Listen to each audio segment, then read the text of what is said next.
කොහොමද කටි හැමෝම ලක් crypto YouTube channel එකට සාදරයෙන් පිළිගන්නවා. එතකොට අපි ගිය මාසේ වීඩියෝ එකක් කරා. ඒ වීඩියෝ එකේ මම සඳහන් කරා Bitcoin එක තව පහළට වැටෙන්න ඕනේ කියලා. ඒකට ඒ වැටෙන්න හේතුව විදිහට මම කිව්වේ ෂෙයා මාකට් එකේ ඩ්‍රොප් එකක් වෙන්න ඕනේ. ඒ කියන්නේ Nasdaq S&P 500 ඩ්‍රොප් වෙන්න ඕනේ කියලා. දැන් අපි ගිය සිකුරාදා දැක්කා ෂෙයා මාකට් ඩ්‍රොප් වෙනවා.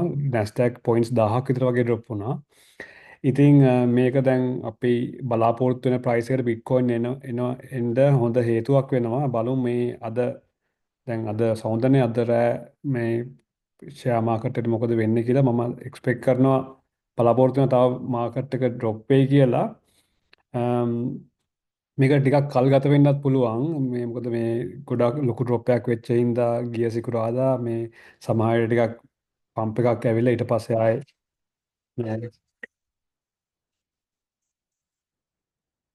ඊට පස්සේ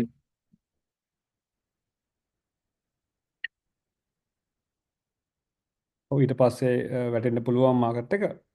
ඉතින් බලාපොරොත්තු වෙන ප්‍රයිස් එක තමයි බිට්කොයින් එක 70න් පහළට නම් අනිවාර්යෙන් වැටෙන්න ඕනේ. මම බිට්කොයින් වලට එන්ටර් වෙන්න කලින් වීඩියෝ එක සඳහන් කරා මම මේ ජනවාරි මාසේ ගොඩක් ප්‍රොෆිට් අරගත්තා. මොකද මම බලාපොරොත්තු වුණා මේ වගේ ඩම්ප් එකක් වෙයි කියලා. මේක මේ මිඩ් සයිකල් টොප් එකක් විදිහට තමයි මම බලාපොරොත්තු වෙන්නේ. සයිකල් টොප් එකක් නෙමෙයි මිඩ් සයිකල් টොප් එකක් කියලා කියන්නේ අර අවුරුදු 4 කාලය ඇතුළත මැදදී වෙන පම්ප් එකක්. මේ වගේම පම්ප් එකක් අපි දැකලා තියෙනවා 2018 19 දී බිට්කොයින් එක 20000ට ගිහිල්ලා 3000ට වැටලා ඊට පස්සේ 14000ට වගේ පම්ප් වෙනවා. මේ පම්ප් වෙච්ච වෙලාවේ සමහර ඕල් කොයින්ස් තමයි පම්ප් වුනේ. ඔක්කොම ඕල් කොයින්ස් පම්ප් වුනේ නැහැ. ඉතින් ඒ හින්දා මම විශ්වාස කරනවා මේකත් මිඩ් සයිකල් টොප් එකක් කියලා. සයිකල් টොප් එකක් නෙමෙයි. ඒකට තව හේතුවක් විදිහට කිව්වොත් එimhe ඉතීරියම් ඕල් ටයිම් හයිස් ගියේ නැහැ මේ වෙනකන්.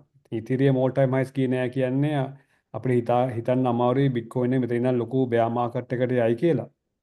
එහෙම යන්න කලින් තව එක පම්ප් එකක් එනවා කියලා බලාපොරොත්තු වෙන්න පුළුවන්. ඉතින් මේ වෙලාවේ ගන්න ලෑස්තිලා ඉන්න අයට ඒක හොඳ ඔපචුනිටි එකක් මේ මාකට් එකට එන්ටර් වෙන්න. ඉතින් මිඩ් සයිකල් টොප් කියලා කියන්නේ සාමාන්‍යයෙන් හොඳ මේ මිඩ් සයිකල් টොප් එකක් පස්සේ එන ඩම්ප් එක හොඳ ඔපචුනිටි එකක්. කලින් මාකට් එකේ ගොඩක් අඩුවට තියදී එන්ටර් වෙච්ච බැරි අයට. මේ මිඩ් සයිකල් টොප් එකෙන් පස්සේ එන ඩම්ප් එකේදී ගන්න අයට ගොඩක් කල් බලන් ඉඳ අවශ්‍යත් නැහැ මාකට් එක පම්ප් වෙන්න. ඒක කෙටි කාලිනව පම්ප් වෙන එකක්. ඉතින් මේක හොඳ අවස්ථාවක් කියලා මම විශ්වාස කරනවා මාකට් එකට එන්ටර් වෙන්න. ඉතින් මේ බලාපොරොත්තු වෙනවා මේ බිට්කොයින් එක තව මේ 70න් පහළට එන්න ඕනේ. එහෙම නැත්නම් මම මේකට මේ මාකට් එකට එන්ටර් වෙන්න යන්නේ නැහැ. 70න් පහළට ඇවිල්ලා 65ත් 60ත් 70ත් අතර කොන්සෝලිඩේට් වුණොත් තමයි වඩා හොඳ. කියන්නේ ඊට වඩා පහළට එනවා නම් සාමාන්‍යයෙන් තවත් හොඳයි. කියන්නේ ගොඩාක්ම ඩ්‍රොප් එක ගොඩක් ලොකු ඩ්‍රොප් එකක් වෙන තරමට හොඳයි. ඊළඟට අපිට ලොකු පම්ප් එකක් බලා ගන්න පුළුවන්. ඉතින් ඒ වගේ මතක් කරගන්න මේ සිම්පල් මූවිං ඇවරේජ් එක මේ වීක්ලි chart එකේ දැන් මේක තියෙන්නේ සාමාන්‍යයෙන් 46 වගේ. මේ තව මාස දෙක තුනක් ඇති මේක ටික ටික උඩට එනවා. එතකොට මේ සාමාන්‍යයෙන් මේක 50 වගේ මේ ලෙවල් එකට ආවම සමහරවිට බිට්කොයින් ප්‍රයිස් එක ඒ තැනට එන්න පුළුවන් මේ එතෙන්ට එන්න පුළුවන් ටෙස්ට් කරන්න. ඒ කියන්නේ 50000ට වගේ එන්න හැකියාවකුත් තියෙනවා කියලා මම විශ්වාස කරනවා. ඉතින් අපි බිට්කොයින් ප්‍රයිස් එකේ මේ හිස්ටරි එක බැලුවොත් එහෙම 50ක ක්‍රෑෂ් එකක් ක්‍රෑෂ් කියලා කියන්නේ ලොකු දේවල් නෙමෙයි. දැන් ඇත්තටම බිට්කොයින් එක 110ටනේ පම්පුනේ. ඒකෙන් 50 කියලා කියන්නේ 55. කියන්නේ 55 වගේ රේන්ජ් එකට එන්න බැරි කමකුත් නැහැ බිට්කොයින්. එහෙම chance එකක් තියෙනවා. ඉතින් ඒකයි අර 70න් පහළට ආවට මගේ තියෙන ඔක්කොම සල්ලි ඒ වෙලාවේ දාන්න යන්නේ නැහැ. මොකද මම පොඩ 5ක් 10ක් ටික ටික තමයි බිට්කොයින් වලට ඇඩ් කරන්නේ. එහෙම දැන් 60ට ආවොත් මම 70ට කියන්නේ 70ට පහලින් හිතන්නකො 68ට වගේ ආවා කියලා. එතකොට ඒ වගේ ලෙවල් එකේ පොඩි 5ක් 10කට ඇඩ් කරනවා. ඊට පස්සේ 65ට ආවොත් ඊට වඩා චුට්ටක් වැඩි ප්‍රමාණයක් ඇඩ් කරනවා. එහෙම. ඊට පස්සේ 60ට ආවොත් එහෙම 65ට දැම්මට වඩා වැඩි ප්‍රමාණයක් ඇඩ් කරනවා. එහෙම පහළට යන්න මම වැඩිපුර ඇඩ් කරනවා බිට්කොයින් මගේ පෝර්ට්ෆෝලියෝ එකට. 50ට ආවොත් එහෙම 55ට වගේ 50ට 55ට වගේ આવුත් මම වැඩි මගේ USD වලින් වැඩි පර්සන්ටේජ් එකක් 60ක් කියන්නේ 40ක් 50ක් විතර මම දාලා බිට්කොයින් ඇඩ් කරනවා මගේ පෝර්ට්ෆෝලියෝ එකට. ඒක තමයි මම කරන්න බලාපොරොත්තු වෙන්නේ. මොකද පහළට යන්න මේ මෙතන අපිට ඔපචුනිටි එක වැඩි. ඊට පස්සේ අපිට කතා කරන්න පුළුවන් බිට්කොයින් එක එතනින් පස්සේ අපි විශ්වාස කරනවා 120 එහෙම නැත්නම් 100 50 60 1,50,000 1,50,000 වගේ ගිහිල්ලා ඕල් ටයිම් හයියක් හදලා ඊට පස්සේ ලොකුට බෑම ඊට පස්සේ ඕල් ටයිම් මේ ඕල් සීසන් එකක් ඇවිල්ලා ඊට පස්සේ ලොකු බෑ මාකකට යන්න පුළුවන් කියලා විශ්වාසයක් තියෙනවා. ඉතින් ඒක ඔක්කොම වෙන්න අපි කලින් කතා කරා වගේ මනි ප්‍රින්ටිං එන්න ඕනේ. මනි ප්‍රින්ටිං එන්න දැන් ෂෙයා මාකටේ ඩ්‍රොප් වෙන්න ගත්ත තවත් ෂෙයා මාකට් එක මේ සතිය ඇතුළත ඩ්‍රොප් වුණොත් එහෙම නැත්නම් මේ සතිය පම්ප් වෙලා ඊළඟ සතියේ වගේ ආයි ඩ්‍රොප් වුණොත් එහෙම අන්න එතකොට තමයි ෆෙඩරල් රිසර්ව් එක ඇවිල්ලා මනි ප්‍රින්ටිං පටන් ගන්න. මනි ප්‍රින්ටිං ආවට පස්සේ තමයි අපිට ඕල් සීසන් එක බලන්න පුළුවන්. මොකද අපි දන්නවා බිට්කොයින් ගත්තා කියලා අපිට ලොකු ලාභයක් බිට්කොයින් වලින් වෙලා ගන්න බෑ. බිට්කොයින් ප්‍රයිස් එක ගොඩක් වැඩි දැන්.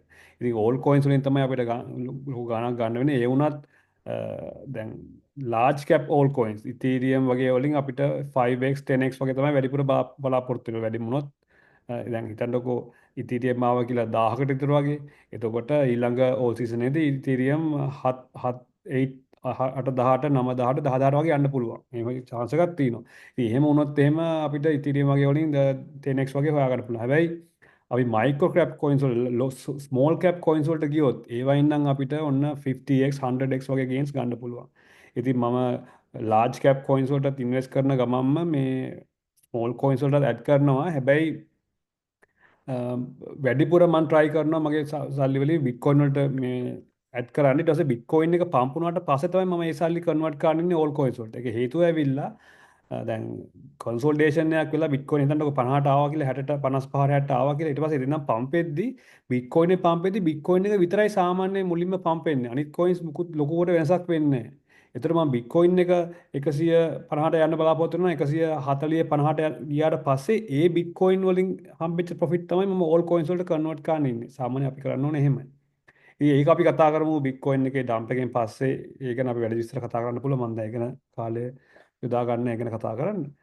ඉතින් ඔව් දැන් අපිට මේ වෙලාව නම් මට ලොකුට කරන්න දෙන්නේ මම තාමත් බලන් ඉන්නේ බිට්කොයින් ප්‍රයිස් තවරයක් අඩු වෙනකන්.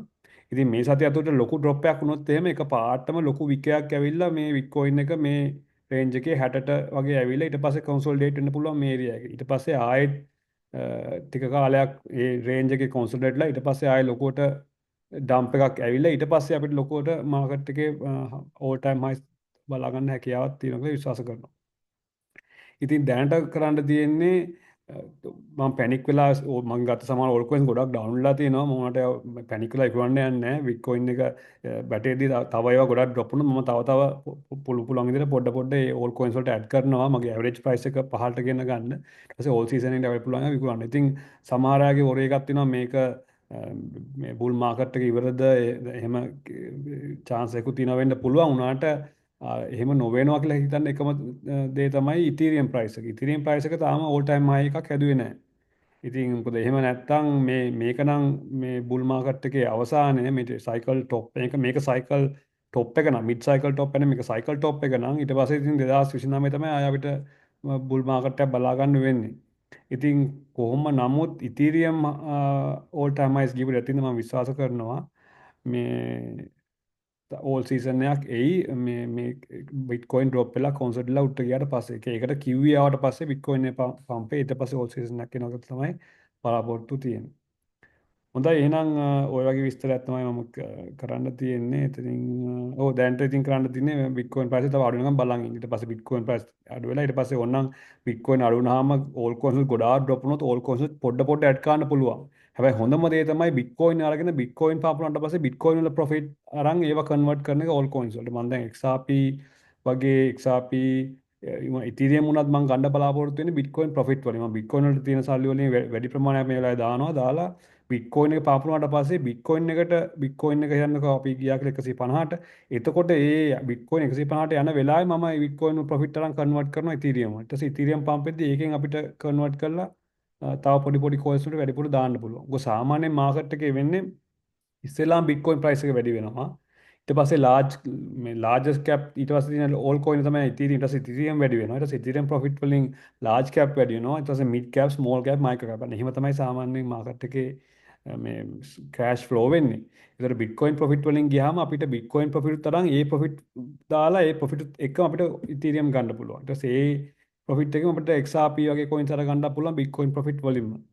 ඒතකොට බිට්කොයින් ප්‍රොෆිට් වලින් XRP අරන් අපිට ප්‍රොෆිට් පිට ප්‍රොෆිට් අරගන්න හැකියාව තියෙනවා අපි එහෙම කන්වර්ට් කරනවා නම් ඉතින් තාම මේ too early ඒ ගැන කලින් වැඩි සම්බන්ධයෙන් කතා කරන්න. ඉතින් බලමු මේ සතියේ අද අපිට රෑ හෙට උදේ එළි වෙද්දී අපි දැනගන්න පුළුවන් මේ මොකද වෙන්නේ US වල ෂෙයා මාකට් වලට තවත් ඩ්‍රොප් වෙනවද නැද්ද කියලා. ඔය වගේ විස්තර තමයි මට මේ සම්බන්ධයෙන් කරන්න තියෙන්නේ. අනේ පුළුවන් නම් මේ කාරුණිකව ඔය කට්ටියට මේ මේක ෂෙයා කරන්න අනිත් අයට ෂෙයා කරන්න ලයික් කරන්න කමෙන්ට් කරන්න. එතකොට අපිට මේකේ සබ්ස්ක්‍රයිබර්ස් තව වැඩි කරගන්න උවමනාවක් තියෙනවා. තාම 100ක් විතර වගේ සබ්ස්ක්‍රයිබර්ස්ලා ඉන්නේ. මම පුළුවන් විදියට අඩු ගන්න සතියට සැරයක් හරි වීඩියෝ එකක් දාන්න බලාපොරොත්තු වෙනවා. හරි එහෙනම් ඒ වගේ විස්තරයක් තමයි කරන්න තියෙන්නේ. අපි ඊළඟ වීඩියෝ එකේ හම්බෙමු. Okay. See you.